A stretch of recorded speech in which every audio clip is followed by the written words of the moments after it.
Good afternoon, I'm Chris Calver. Welcome to the first in a series of videos to help new users get started with the VEXcode suite of products. This is streamed live from my back room of my house whilst we're dealing with the current COVID-19 crisis. I've got limited resources here, but hopefully we've got enough to make some really useful content and help people get started with the products. So these videos will all be archived to the VEX Robotics UK YouTube channel after each one is created, so they'll all be there for looking back over and using as training going forwards as well. Some really exciting news is that we have a new piece of software coming called VEXcode VR, which will be available soon, and that is going to be a coding platform based around the VEXcode suite of products, but that doesn't need any physical hardware to be able to use it. And so we'll start doing some videos on that as soon as it's launched, so keep your eyes on the channel for that. So what is VEXcode IQ Blocks? That's what we're going to be looking at today. It's a graphical programming language proprietary to the VEX IQ robotics system. It's available on Windows, Mac, iOS, Android and Chromebooks. So multi-platform, you can really make the most of that across all of your devices, completely free to download. So get it from your app store or from vexrobotics.com/VEXcode for the Windows and Mac versions.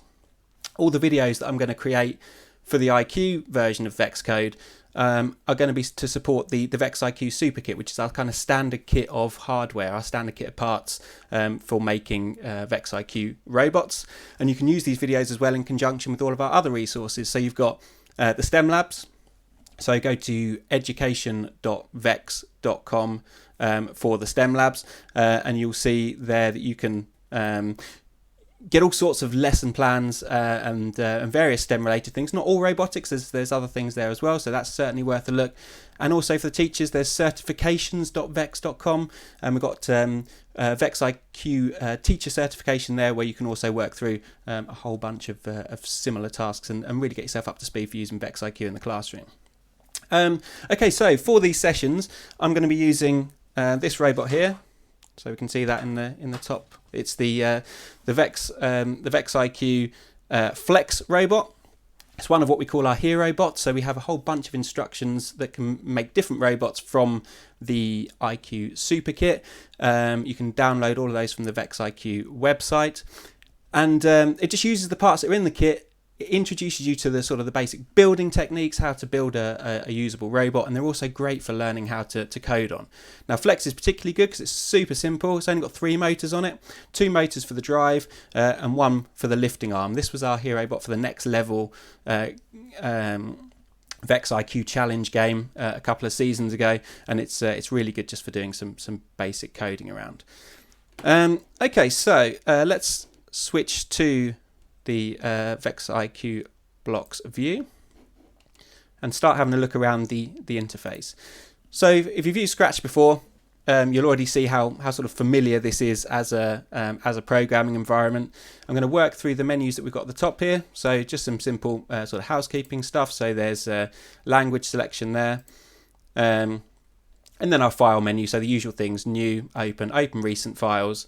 This one is really cool. Open examples. So the software has got a bunch of examples for all sorts of different basic coding structures and things in there that you can use, and it's a lot of the stuff that we're going to cover in these videos, but it just lets you go back and sort of view ways to do various things there, so that's super useful. And then you save and save as your standard file stuff there. We've got tutorials, again, like the examples. There's loads of cool tutorials in here. These have some built-in videos as well to walk you through getting through the basics, really, of using VEXcode. The slot button here, so the VEX IQ brain has 4 memory slots on it, so you can have 4 different programs saved on it at any one time. So this just gives you access to those slots and tells the software which one of the 4 you want to download into. The next box across is where we're going to give our project a file name. And then we've got the brain icon here. So when I connect the VEX IQ brain, that will go green to show that it's connected. If it's orange, it's a little warning that maybe the firmware needs updating. and it will give you some more information there about the firmware version and whether or not that needs an update. The download button there, self-explanatory, so when we're connected we'll be able to download our code to the robot. And then we have a run and stop. Now these buttons, I tend to, when using the desktop version of the software, and you'll be downloading over a USB cable, so if you want to download a program, you're actually connecting your robot physically via USB. I tend to advise not to use those because if you run the code whilst the robot's on the desk and you've got some autonomous code that makes it drive or move, I've seen them drive off the desk and things before, so tend not to use those. But if you're using one of the Bluetooth versions of the software, so iOS, Android and so on, then those are brilliant. You can just run the code direct from there. Share, this icon, this will create you a PDF version of your code, which you can then print or insert into your engineering notebook if you're doing VEX IQ Challenge, or share with other people. So want to post it online or email it to people. That's really useful. And feedback there, just if we need to feed any information back to the developers of the software. Right, down onto the next area. So as I mentioned earlier, this is very much sort of standard fare for anyone who's done Scratch before. So we've got our code blocks section here on the left hand side, all the different palettes of the different types of commands, and then the code blocks themselves here, and then the coding area here. Now the code blocks, it'll only show you the ones that you can use at that time. So as we add more devices, sensors and motors and so on to our robot, more blocks will appear on the left hand side here, but it only shows the ones that you could use for the configuration that you currently have.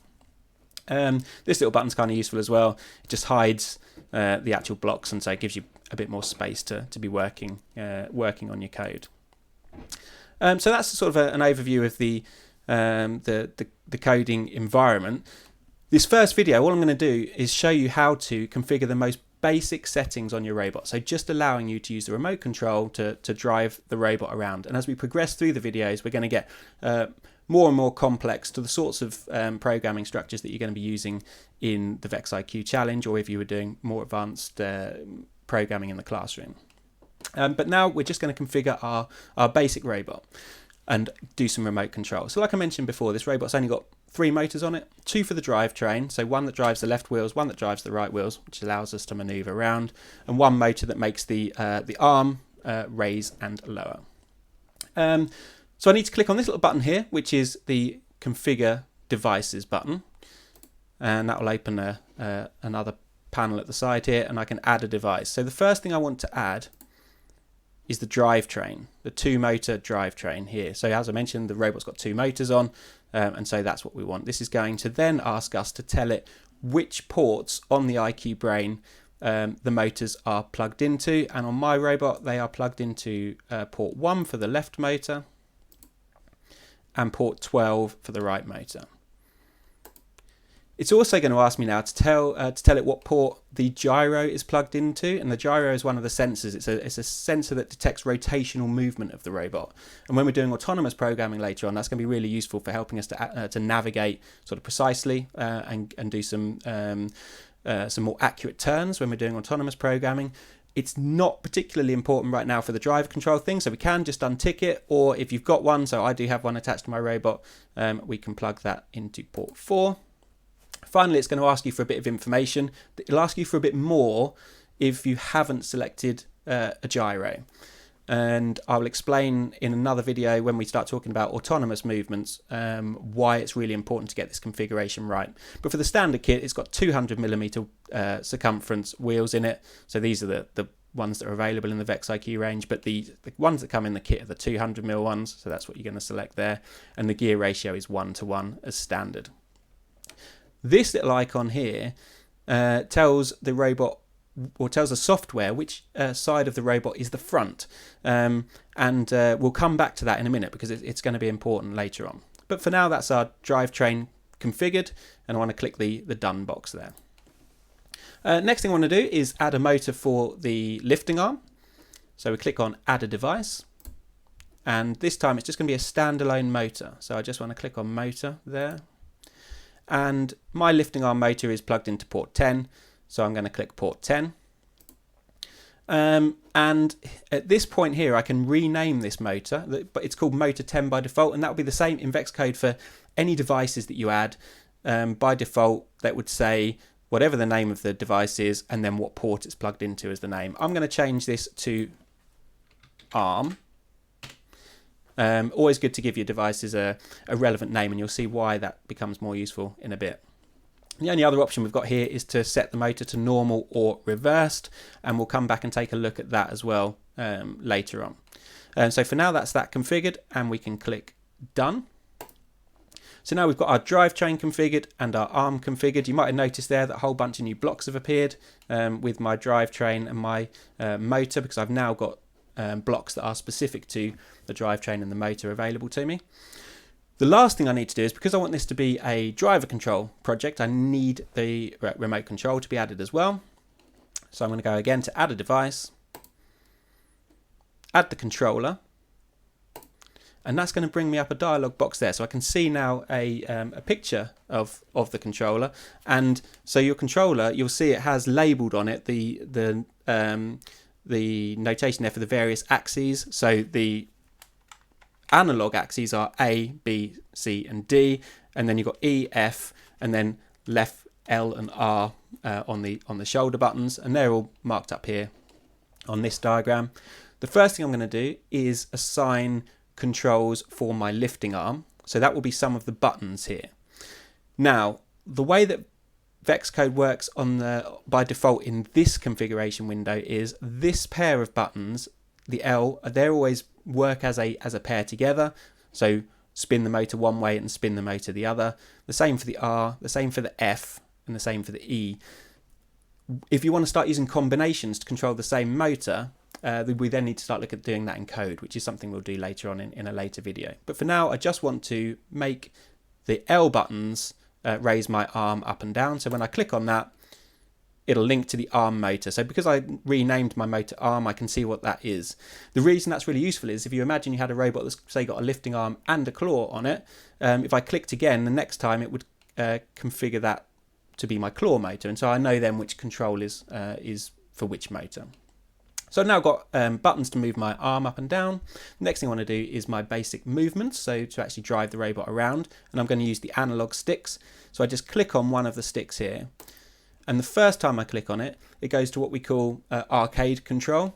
And so on the left hand stick, forwards and backwards and left and right are all on the same stick to move the robot around. If I click again, it does the same but on the right hand stick, if I prefer to use the right hand stick for my driving. If I click again, it goes into what we call split arcade, where you've got forwards and backwards on the left stick and steering on the right stick. And finally, if I click one more time, it goes to what we call tank mode. And this is where the left hand stick forwards and backwards controls the left wheels, and the right hand stick forwards and backwards controls the right wheels. So if I wanted my robot to go forwards, I need to press both sticks up. If I wanted to turn, I'd press one up and one down, kind of like a differential steer system there. So I'm going to go for split arcade like that, and then click done. And for really simple basic driver control, that's all I need to do, apart from download it to the robot. So the next thing I'm going to do is give my project a name. So if I click in here, it'll bring up the standard save dialog box, and I'll just call that driver control. I need to choose which slot on the brain I want to save it into. So I'm quite happy to save that into slot 1. Just remember that if you've already got programs on your brain that you want to keep, just check that you're loading it into a spare slot, or a slot that has a program on that you're happy to overwrite, because once you've overwritten them, they're lost from the brain until you download them again from VEXcode. Right, next thing I'm going to do is connect my USB cable to the brain on my robot. So just plug that in there and switch it on. And now the brain icon you can see here is lit up green, so that means my firmware is up to date and my USB is connected, so it's ready to download. I'm into slot 1. I'm going to hit download. And the icon will grey out, but when it comes back to white again, that means the download is now complete. So my program is on the brain, and if I look at the brain, it's going to be hard to see that, but if I was to look at the screen on the brain, I'll see that in slot 1 now I have my driver control program. So if I switch my joystick on and run that program, I can now drive my robot. Now, something I noticed straight away is that when I steer right, my robot goes left. When I steer left, my robot goes right. When I go forwards, my robot goes backwards, and vice versa. So, I'm going to go back into VEXcode, into my devices menu, and you'll notice that we have this icon that I spoke about earlier, which says which end is the front of our robot. So I'm going to click on this grey arrow here to make that the front. I need to re-download that now to my robot. So let's get the robot back. Connect the USB port. Go on green, so I know I'm connected. Hit download. And there we go. I will run that program again.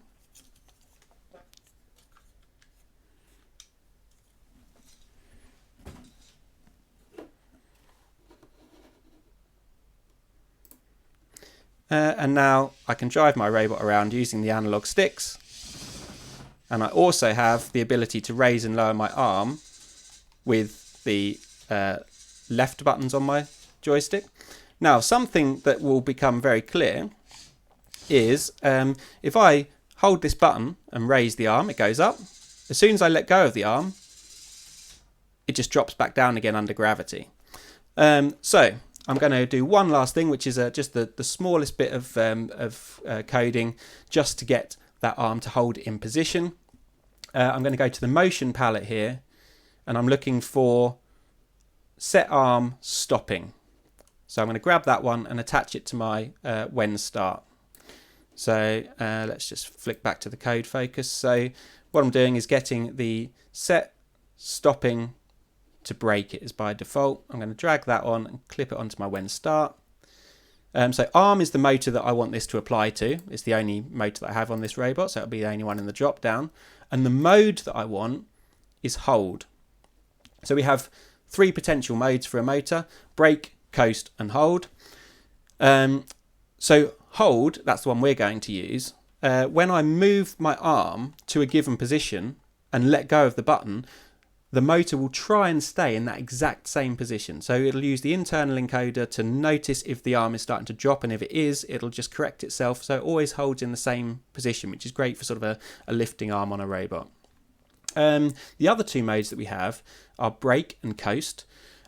So coast will coast as soon as you let go of the button. So inertia will allow you to carry on past that point. So for example, if you're in coast mode on a drive motor, when the robot reaches its target and switches the motor off, inertia will allow it to continue to coast to a stop. So that's what coast mode is. And brake is sort of somewhere in between coast and hold. So when it reaches its target, it will try and hold the motor dead still, so it just stops dead and doesn't go past that point, but it won't be in hold mode. So once it's stopped, then it will be free to roll. And so with a lifting arm motor, it would stop at the right target, but then as soon as you let go of the button, it would drop back down again. So it's hold that we want here. I'm going to get my robot back, connect it back up again.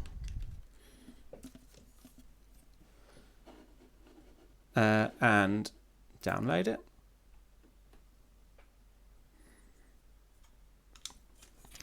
And now,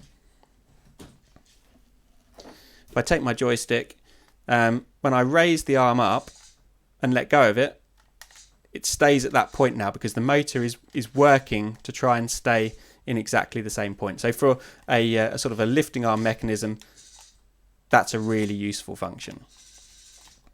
So that's everything you need to do to get some basic driver control and be able to maneuver your robot around.